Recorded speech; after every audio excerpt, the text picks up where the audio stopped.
Hello and welcome to Two Therapists and a Microphone. I am Dr. Harrison Davis. And I'm Dr. Aisha Dickerson. Two Therapists and a Microphone is a show about mental health, relationships, and social issues that personally affect you. We broadcast live every Thursday evening at 7 o'clock p.m. on the Our Black Media Network. So, Harrison and I are two licensed psychotherapists with decades of clinical experience, and we want to hear from you. We want to hear about the situations or dilemmas that you're going through. So, please send your questions to www.twotherapist.com and click on Ask Two Therapists at the top of the page. So, Aisha and I have been away for about 2 months. I know you Mhm. guys missed us. And we decided to take a little break in between seasons this summer, and we got some of our self-care things taken care of, so we both took some vacation time. But I want to hear from you, Aisha. What did you do for your self-care this summer? Well, I went on a Disney cruise. I hope they'll let us say Disney and they won't block that out. I mean, I'm like a walking advertisement right now because I loved it so much that I put down a deposit on my next Disney cruise. So I'm going to be Wow. one of those Castaway Club people now because everyone who'd already been on the cruise had special lanyards and Yep. stuff. And I want to do all of that. It was great. There were floors for adults. The Yep. kids had something to do. That was maybe the one of the best vacations I've been on, at least top five. Not the best, but at least top five. Okay. So what were your stops? What islands? We went to Nassau and we went to Castaway Cay. I guess that's the one Uh-huh. that's owned by. We didn't do the big one. The by big I mean no more than 3 days because I'm not a cruise fan, so I wanted to Okay. see how much I liked it first, and I Oh, liked it. So I'll do okay. something bigger next time. Well, you could do what I did with my family. It was an 8-day carnival Whew, cruise, see that the would have gotten me. Southern Caribbean. And I got the picture in the background of Aruba, Carousel, and 2 stops in Dominican Republic. That was wonderful. Great. I'm a cruiser. That was my eighth cruise. Oh, Uh-huh. Yep, yep. And we went with a lot of people. I think it was 11 of us, see, family.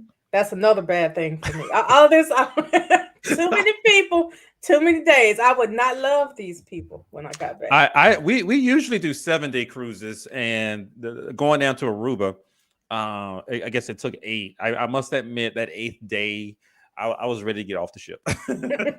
But four stops is really good. That's all part of our self care. I encourage you guys to consider the same things. I love to travel. Cruising is wonderful. I sound like a commercial now. I know, right? But whatever it takes. You for Carnival and me for Disney. Look, my cruise was great. Book them Yes, early. I The got I got to food do a was Disney great. cruise one day. I did Carnival and Royal Caribbean. So we come back and it's like back to work and Right. getting the kids back ready for school, and all the ordeals. And they come back. So I'm glad that I had that little getaway for 8 days to deal with things. And so that brings us to today's topic, what we're going to Hmm. talk about, forgiveness. And we're going to bring our guest, our clinical guest, on real soon, who specializes in forgiveness, and talk about that. But I was hoping Aisha and I can share, we're human too. Hmm. I'm superhuman. A Not- situation, and I was thinking about it, what can I tell the audience, about, betrayal, resentment.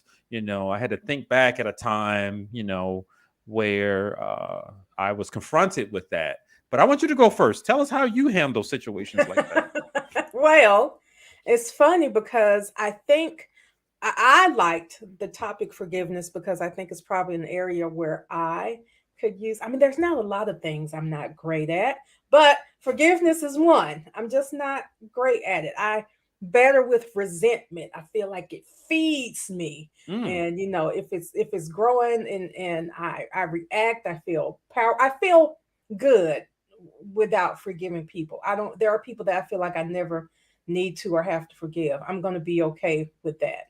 okay. All right. I, What I I respect that. You know, because I had to think back at a situation, my former employer, and we were in a different department. We were housed within a larger department, and we were not treated well. And the interim temporary department head, I don't know what it was. He just didn't.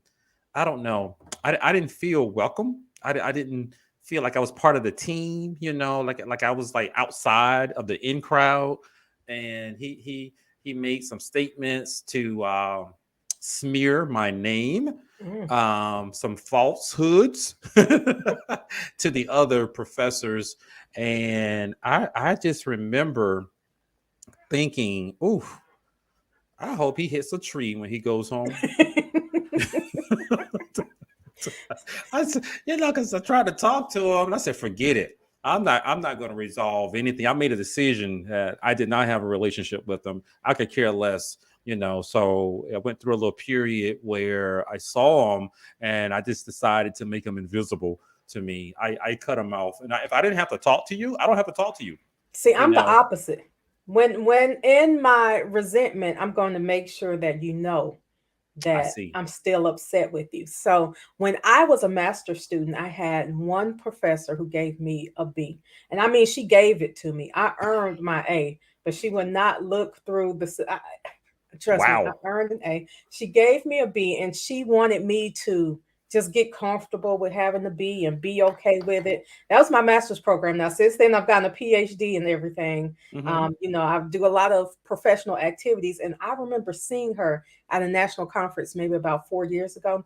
And she gave me a hug, or let's say she tried to give me a hug and told me how proud she was of me and all that. And I said, why? You had nothing to do with it. You were the only person who gave me a B the whole time I was in graduate school.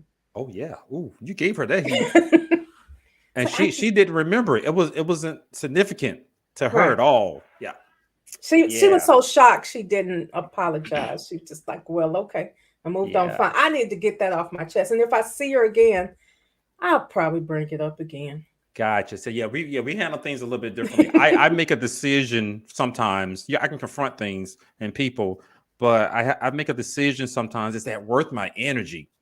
Is Mhm. that unreasonable behavior and whatever it was he had against me? I wasn't part of the crew. Coincidentally, I was the only Black professor. Oh, okay. Well, And there you have okay, it. just I just want to throw that out Mhm. there. But and I was in a different uh academic area within a larger department though. But yeah, I'm not gonna give you that energy. I'm not you're not going to steal my joy. So yeah, I decided to ignore him and wait for God to take out his wrath on him. And he did, Okay. so Well, yeah, I and he just waited. does. And when I heard about some situations he was in, I said, "Oh well, God don't like ugly." You know he I doesn't. that's an approach that I take with that. But I have certainly had some clients who struggle with forgiveness, and I'm pretty sure you have too, Oh yeah. where we've tried to help them because it was eating at them. Hmm. It doesn't eat at me. You know, It I'm doesn't eat just at me either. I'm just waiting to get the news. Oh, did you hear what happened to so and so, so and so? You sound like my sister. She's like that. She's like, I'll just wait. So today we have a special guest that we have on who's going to talk about forgiveness, and it happens to be someone who I know very well, Dr. Richard Balkan. He and I were cohorts together in our PhD program at the University of Arkansas. So I've known Richard Balkan since 2000. Mm. As a matter of fact, he's a rock star now.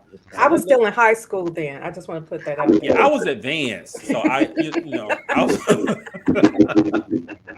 So Dr. Richard Balkan, PhD, is a professor, interim department chair of leadership and counselor education, and coordinator of educational research and design in the School of Education at the University of Mississippi. He is the author of Practicing Forgiveness: A Path Toward Healing. He currently serves as editor in chief for the International Journal for the Advancement of Counseling. Rick is a fellow of the American Counseling Association, past president for the Association for Assessment and Research in Counseling, and former editor for the Journal of Counseling and Development. Let me keep going. Rick began practicing as a professional counselor in 1993. I think I was 15 at that time, or 16. Uh, Elementary school. and and has worked in academia since 2003. That's when we both graduated from Arkansas. Rick has over 100 publications. Oh my God, do you sleep? His counseling experiences include working with at-risk youth and adolescents in crisis. He has published in the areas of religious diversity and forgiveness. And so I want to welcome to the show Dr. Richard Balkan.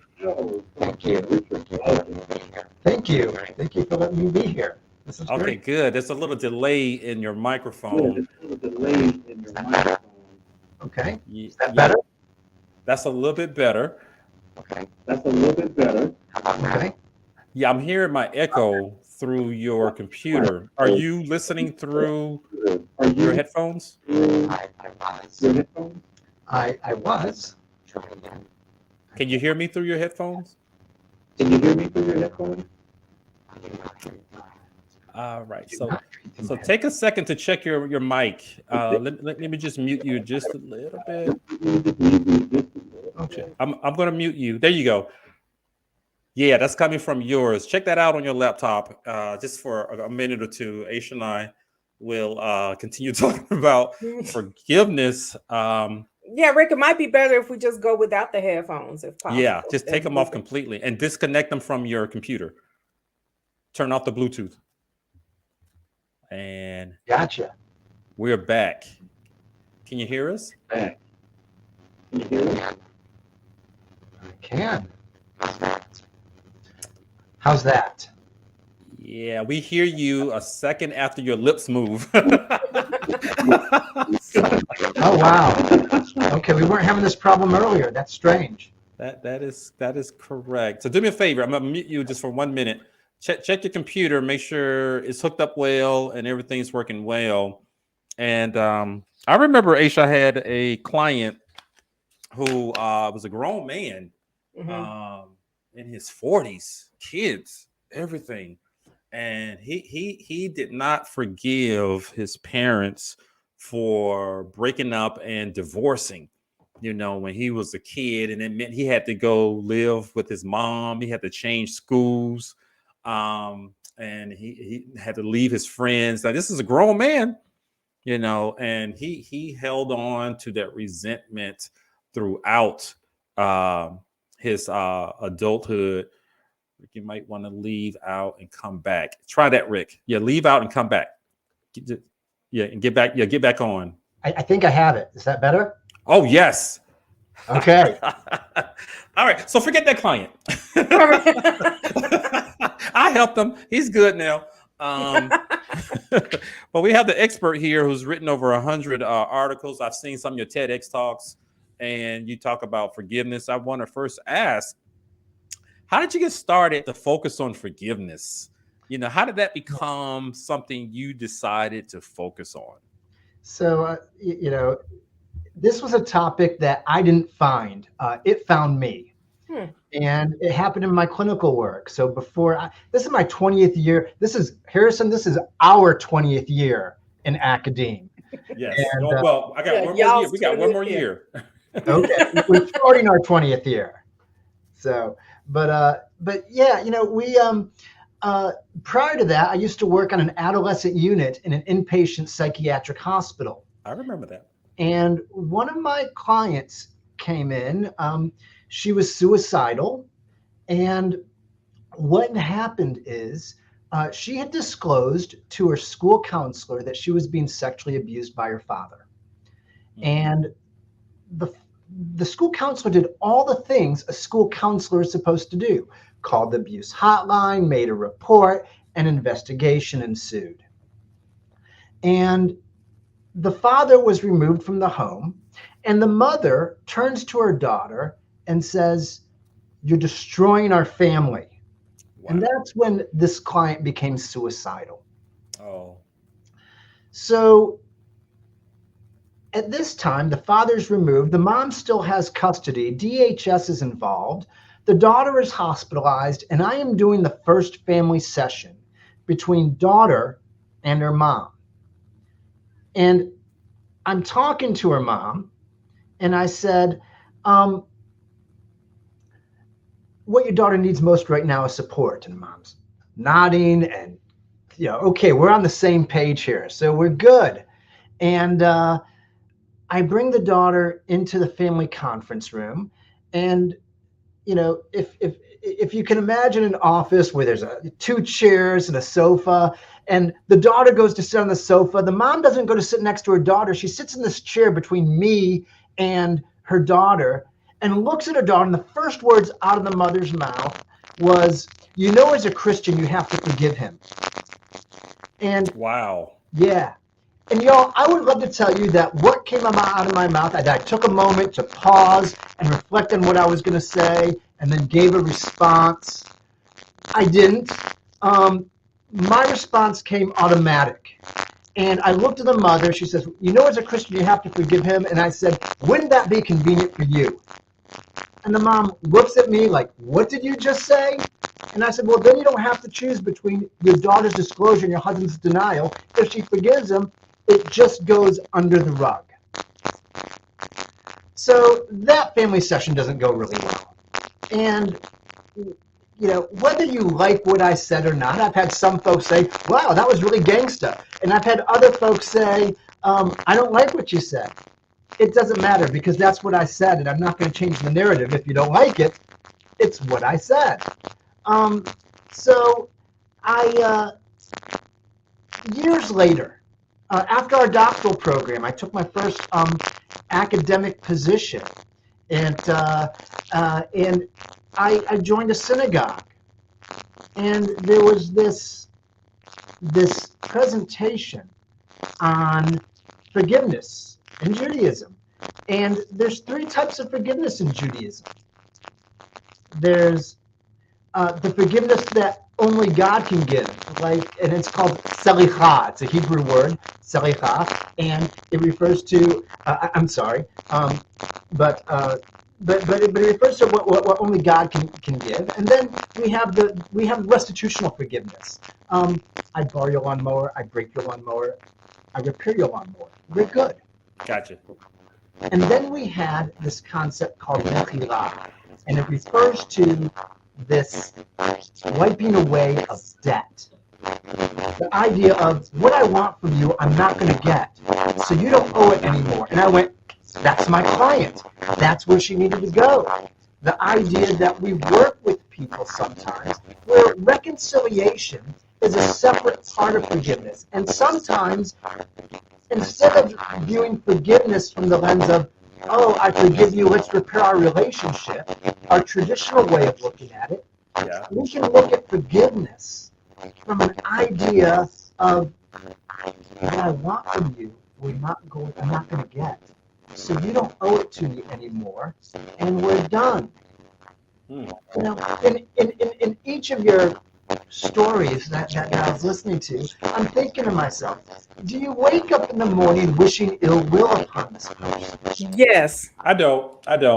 So First thing in the morning, I hope I have a great day, and all of my enemies, at a minimum, get a flat tire in 5 o'clock traffic in Atlanta.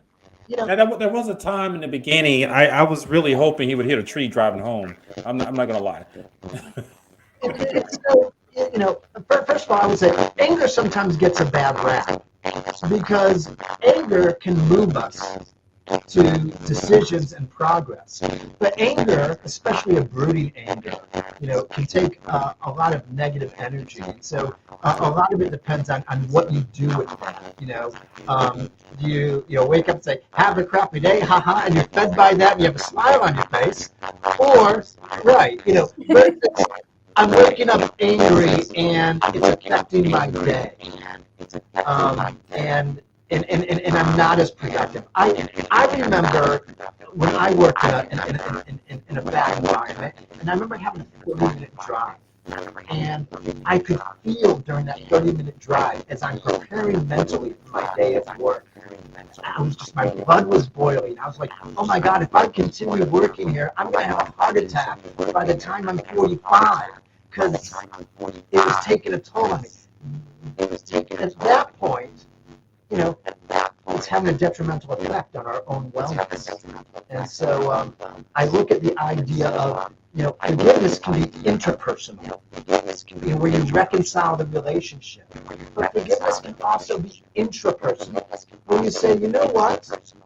I don't wish you any ill will anymore. As a matter of fact, I don't even think about you anymore.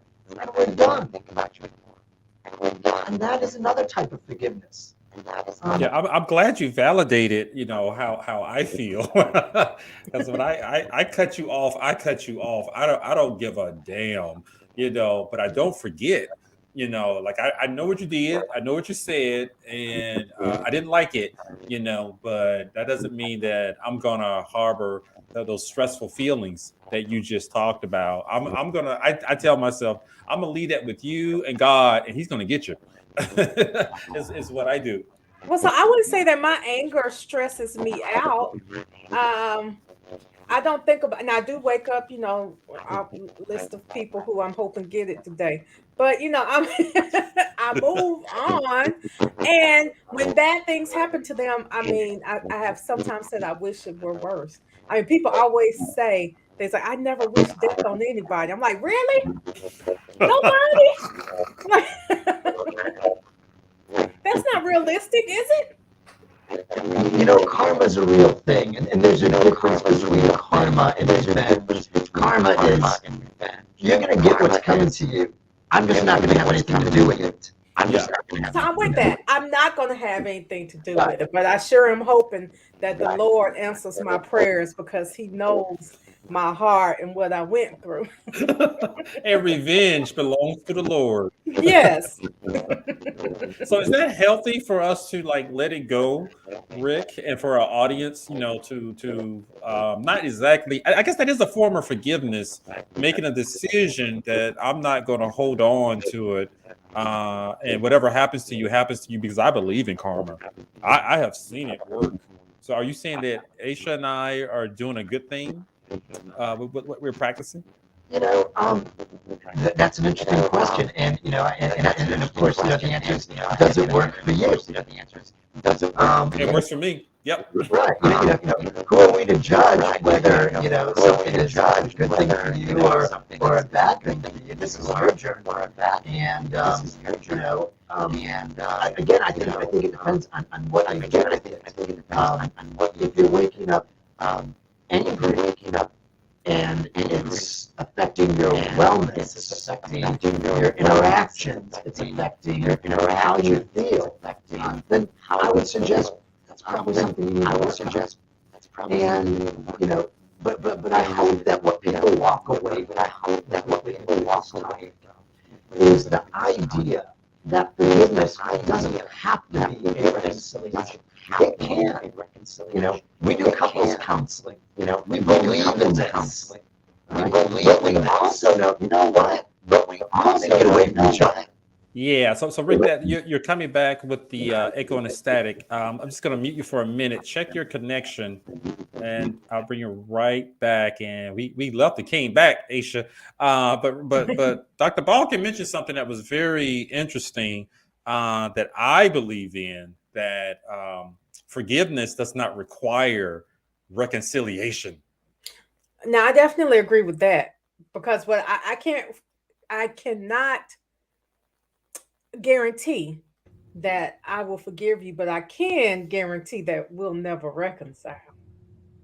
Yeah, because a lot of my clients I've talked to, they think they need to go back being friends with the person, right?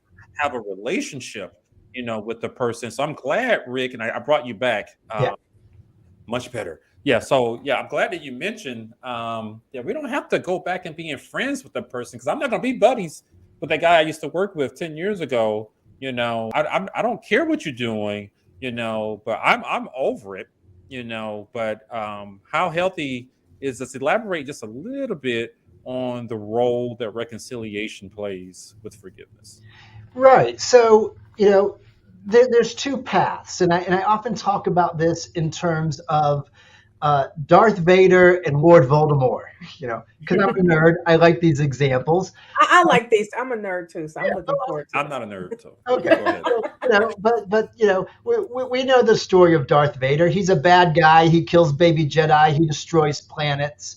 But when he sees his son getting killed by lightning bolts coming out of the evil emperor's fingertips, he picks up the evil emperor and throws him into a nuclear furnace.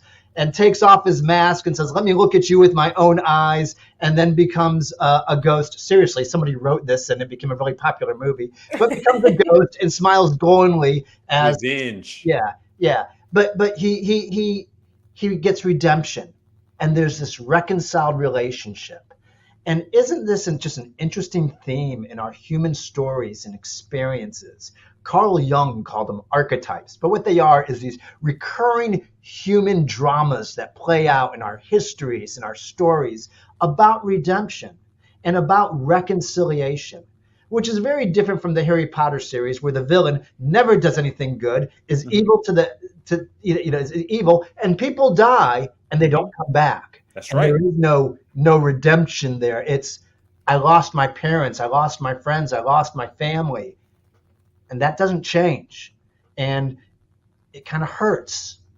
So, this idea of interpersonal forgiveness, that sometimes we can see the role of reconciliation as beneficial, that we see a benefit to healing this relationship. Some people do that. Yeah. We can confront Vader. We can confront the perpetrator, the offender, the person who's caused us harm.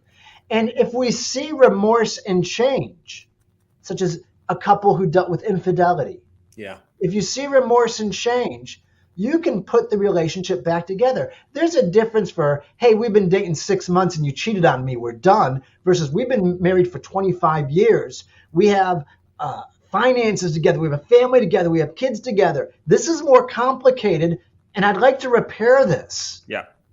And so that's the reconciliation piece. But sometimes either we don't see reconciliation as beneficial.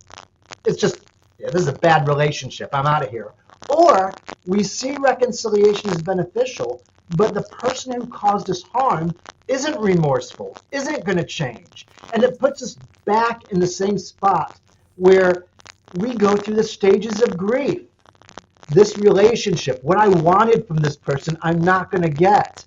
And there's denial and anger, and we have to eventually come to an understanding and an emotional connection to the idea that this relationship is gone, like I've lost something close to me. You just said something that really struck me, Rick. I'm just mute you for just 1 second. Yeah, the static came back. Yeah, so what I heard Dr. Balkin talk about is that the person is not remorseful, and that plays a role, and I see on some of the reality shows that I look at sometimes, and people shame some of the characters when they try to get back together with that cheating spouse, but you're right, Rick, that they have a lot invested in that relationship.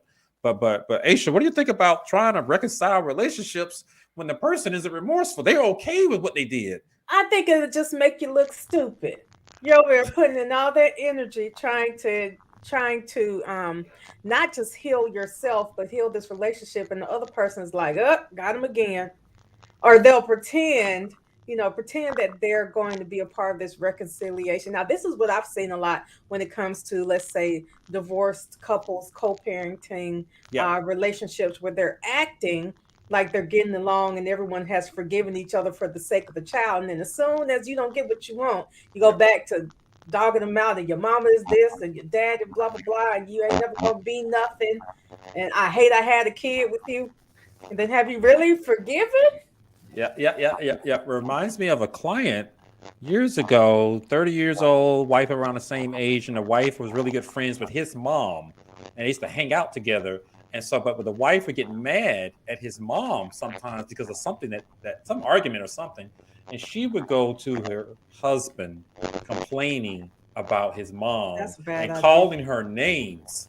And he came to me to figure out how to forgive her because it was messing up their relationship and their intimacy and how he viewed her. And the thing came up where, how many times has she done that? Oh, she does it a lot. Did you tell her to stop doing it? You didn't like it? He said, yeah, I did. But she kept doing it. So I had to talk to him about, but she hasn't redeemed herself. Mm-hmm. She heard you. She's not honoring, your wishes, and keeps doing something, this little jab, that really hurts you. So there came a point in that counseling relationship where I had to talk to him. It sounds like perhaps your wife may not deserve your forgiveness. So if you were my clinical supervisor, Dr. Balkin, and to our audience, what do you think about that? There's two pieces of it. There's one of, yes, this person hasn't redeemed themselves, and so why are you so quick to forgive? But another piece that you might want to look at, just to be sure, is the person who says, yeah, this is toxic, but I like it. And, you probably have a friend or know someone who goes just from bad relationship to bad relationship. You're like, I do. Oh no, you don't want to be with that person, but they just, sometimes, it's that physical attraction, and look, this person is not a good person, but that physical attraction is strong, and so, if the person is unwilling to look at, to stay in a relationship where the person is not remorseful and not going to change, then the opposite of that is you must really like this toxicity because you keep going back. Gotcha. I'm gonna mute you for just 1 second, Richard. Aisha, what did you think about that? Well, my thing is, I see that happen a lot of course, with clients and stuff, but also with family members. And when I see that happen, it's like, at what point does constant, ongoing Betrayal? No, forgiveness. If you're the person that forgives everybody, at what point is that cycle? How's it helping you? Right. And so, it's like, that's insane. You're just going to keep forgiving everybody. Well, the Bible says. I'm like, well. Yeah, I hear that a lot, but that's a good point you made, Rick, to assess whether or not you actually like that. You like somebody like that who is giving you a hard time and not honoring your feelings. Because that guy, I remember, it's right before the pandemic. He was growing frustrated, more so because he couldn't forgive his wife. And he came to me to try to forgive his wife because, like I mentioned, it was causing damage to their relationship. So like him and many other people who may be listening, can you help us to figure out what are the steps to forgiveness? What should members of our audience think about doing when they're making a conscious decision to forgive somebody, and it may be a little bit complicated for them? Well, in my book, I actually outline 4 steps. I talk about this idea of collaborative exploration. This idea of talk to somebody, talk to your best friend, talk to a mentor, talk to a counselor, talk to grandma. Get it out, to purge. But a funny thing happens when we do that. The unmentionable becomes mentionable. If you've ever experienced a pain that's so bad that you can't even talk about it, and then what happens eventually is that you do. You've gone from a 10 to a 9. The unmentionable becomes mentionable, and I think that's a really important part of our healing, is to talk to someone. And also, if I could just add to that right quick, I think it's also helpful when you talk about things, you verbalize it, it makes it real, and as opposed to being this incident in our head and sometimes questioning, did that really happen? Did he actually do that? But when you talk about it, you can actually relive it, to process it just a little bit, and makes it a little bit more your reality. Because now you heard yourself tell someone how bad you were treated by this other individual. So I really like that. And then, look at the role of reconciliation. Is reconciling this relationship beneficial to you or not? And think about your cultural views about this. If you believe that forgiveness only happens with a healed relationship with the other person, I would challenge you on that. I would ask if you should possibly be open to another journey. Because the third phase is if you want to reconcile, if you want to think it's beneficial, And if the person isn't remorseful or going to change, we're going to end up in the same spot as a reconciliation, which is working through those stages of grief, which is working. Gotcha. I'm just gonna mute for you 1 second, Rick, because yeah, the static is coming from your end. Make sure you have a good internet connection, because you're giving us some valuable information that I really like. I want to make sure the audience hears you. I'm having a hard time, but let me go back now. How's that? How's Not the that? same, but we're going to have to continue. Okay. So consider reconciliation if that is healthy for you, and that involves some action steps to improve the relationship. You know, it would be ideal if the person is remorseful. It's needed. If you're going to renegotiate, not go back to what it was. You have to renegotiate what it was. You have to renegotiate and have that interpersonal connection again. But be open to the idea that reconciliation isn't beneficial. That this reconciliation relationship, an abusive relationship, or be open to the idea that if it would be beneficial, this person isn't going to change. It would be beneficial. Then we have to go with this idea. We have to go with this idea. I introduced the willingness to wipe away that, willingness to recognize what I want from this person, to recognize what I want from this person. I'm not going to. I need to come to terms with moving forward. I don't get what I want from this person. Gotcha. I'm going to mute you one more time, Rick. I am sorry to do that, but that static and the echo from your microphone, just check it again one more time, please, because I hear you talking. So, Aisha, what do you think about when Rick was talking about renegotiating a relationship? I mean, I think that Rick made a good point earlier that when you have to determine whether or not the relationship is worth renegotiating. Have we been together for 25 years or even 25 months, 2 years and 1 month, and enough for me to put up with certain stuff. But I mean, I would like to say that I could be more forgiving and, a quarter of a century, but who knows? I don't know if I'll make it there.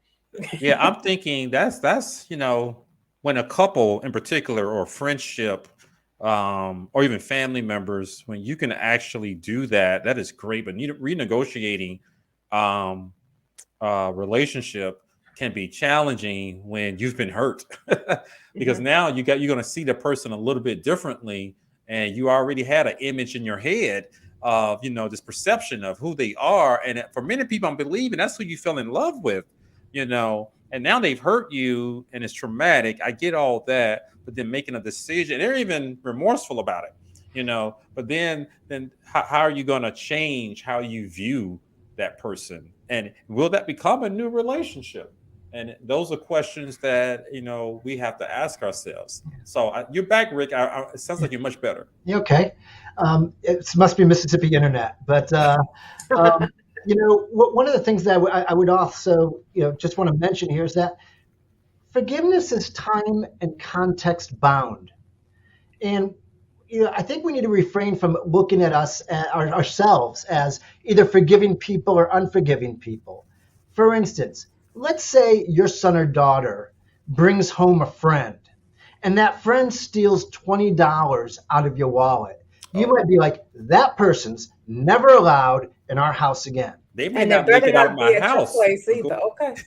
But you can't be friends with them anymore. Right. But what if that's your nephew or niece? Oh, now we got to have a talk. Yeah. And I don't know about my nephews and niece. They might.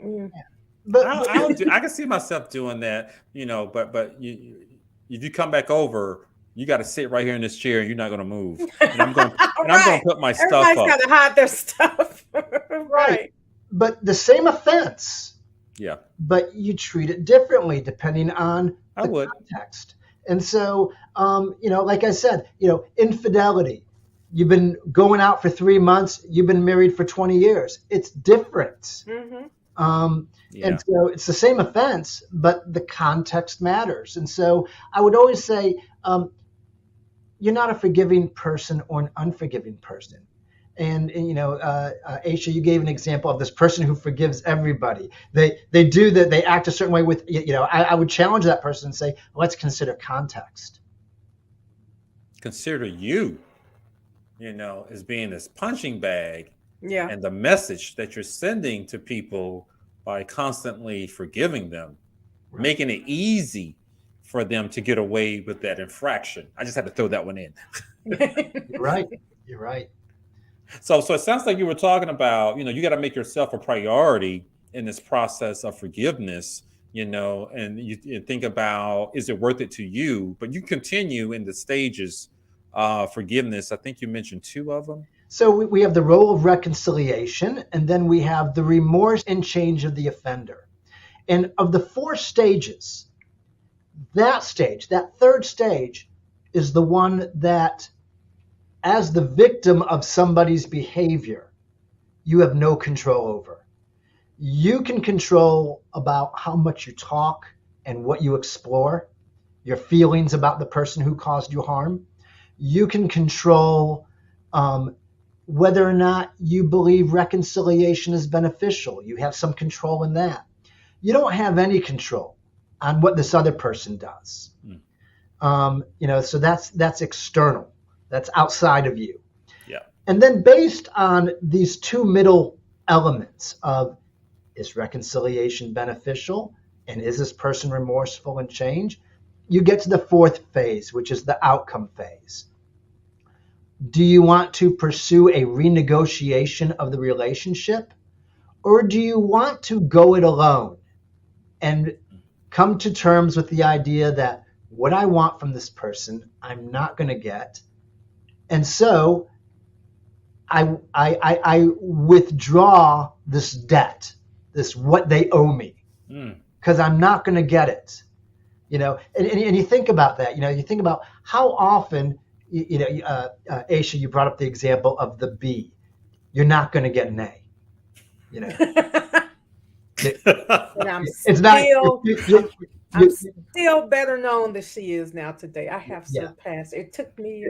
Your transcript will never change. And hopefully, even if you're angry about it, you've come to terms. You don't wake up in the morning and go, I better check my transcript. I don't, but every time I have to turn in an official transcript, I get pissed off about it again. You remember whenever that? I'm not going to get my master's. So let me ask this question, because I like what you were saying. Releasing the debt. That's releasing that negative energy, and even making a decision and realizing I can't get what I want from that person, even an apology, or even for them to admit the wrongdoing that they've done, and then coming to terms with that. I really like that, and how you describe that. The other piece that I'm thinking about, what if that infraction, the bad thing that the person did, triggers the person with some more unresolved forgiveness that they have? That sounds a little bit more complicated. And I think in our field, the people who we see, it may not always be as easy as that one situation with that one person. Yeah. How can we help the people out there who are seeking or who are challenged with forgiving, like a parent who they grew up with, that uncle or aunt who molested them, or the teacher who ignored them, and then the college friend who took advantage of them because they had poor boundaries, and now they're an adult feeling vulnerable and a little bit hopeless about relationships. So it's stacked, with a lot of pathology that's in that. Are you suggesting that we take that same approach with some of those individuals? I think I am. And let's just understand, you break a process up into 4 phases, and it sounds overly simplistic. It's not. The idea of considering the role of reconciliation and its and its benefits, and it brings up other issues of why do I keep going back to this relationship and the person is not remorseful, isn't going to change? Or end up with someone else who does the same thing. Right. It's like the same guy in a different body. Right. And so, we have these challenges, and it forces us to explore ourselves. I'll give you an example. I had a client who was an overeater, and I was doing what I typically do with clients, which wasn't working. I was very much into looking at beliefs and changing your beliefs, and that wasn't working. And then I asked a different question. I asked a question of when do you quit eating? When you're overeating, when do you quit? And she said, when I feel pain. I said, what do you think that pain means? And she says to me, I was emotionally abused by my father.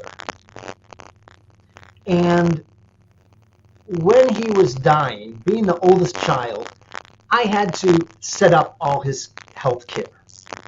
And so I would go, when the home health care aide wasn't there, I would go and sit with him. And we really started to connect and talk. And then I said to him, Daddy, I love you. And you know what? He didn't say, I love you back. And colloquially, she said it differently, but he was a jerk to the bitter end. I got you. Yeah. And yes, he was. Yeah. And, we went from overeating, this compulsive behavior, to this deep, I was emotionally abused as a child, and as an adult, I still didn't get what I wanted. I didn't see that coming from a mile away. And so it really points out to this idea that we do carry stuff. And she had carried this pain with her, this emotional pain with her. Yeah. And it was affecting her in her adult life in a very physical way. That when I said, what does that pain, you eat until you feel physical pain, what does that mean to you? And she brings up this moment with her father. Wow. So these issues are deep-seated. They are.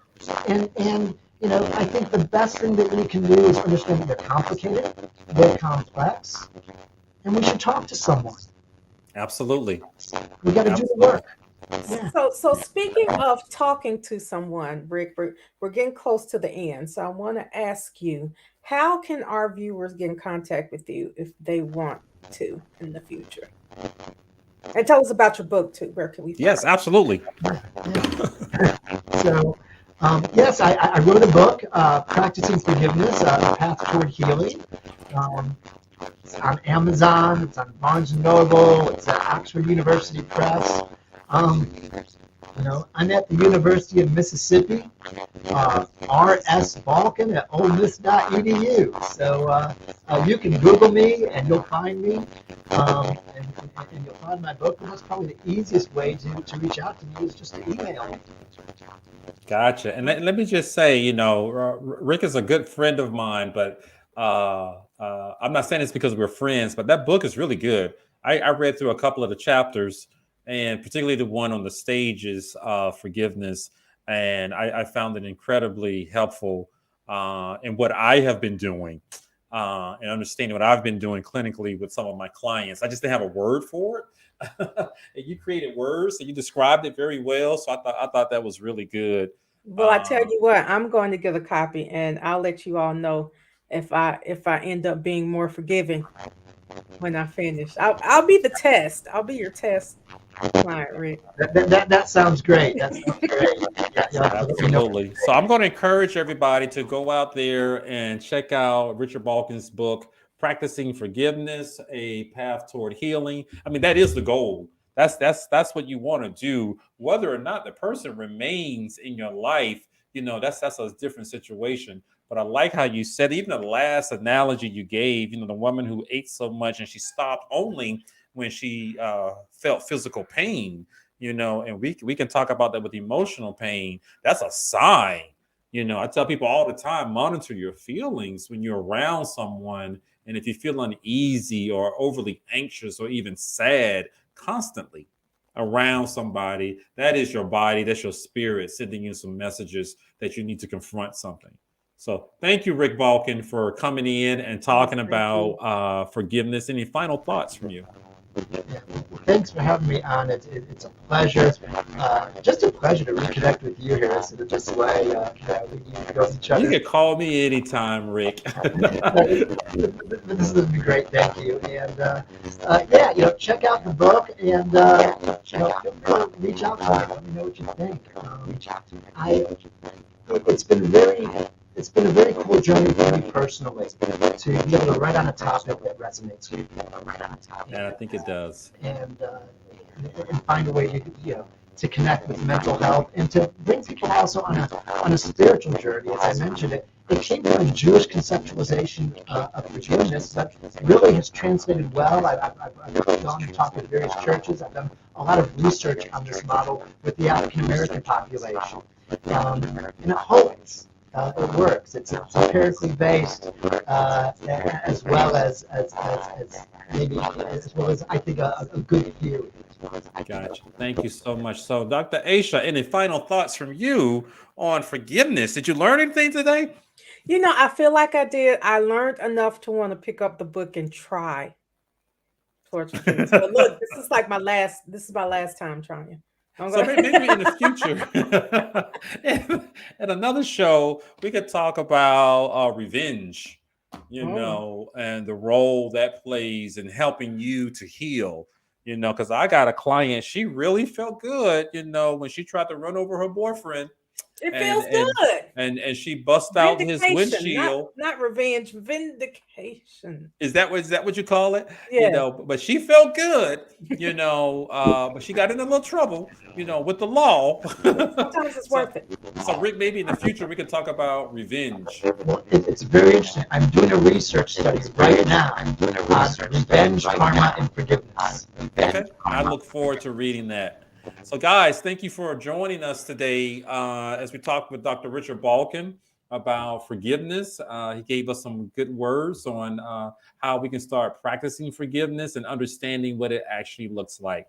So thank you guys for joining Two Therapists and a Microphone. I am Dr. Harrison Davis. And I'm Dr. Aisha Dickerson. We will see you guys next week, Thursday at 7:00 p.m. Take care.